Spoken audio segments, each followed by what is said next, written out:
حضرت انس بن مالک رضی اللہ عنہ بیان فرماتے ہیں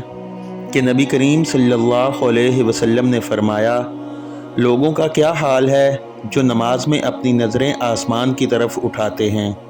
آپ صلی اللہ علیہ وسلم نے اس کام سے نہایت سختی سے روکا۔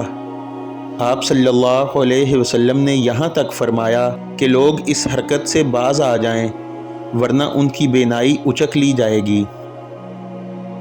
حضرت عائشہ صدیقہ رضی اللہ عنہا روایت فرماتی ہیں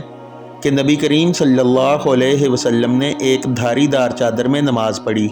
پھر فرمایا کہ اس کے نقش و نگار نے مجھے نماز سے غافل کر دیا،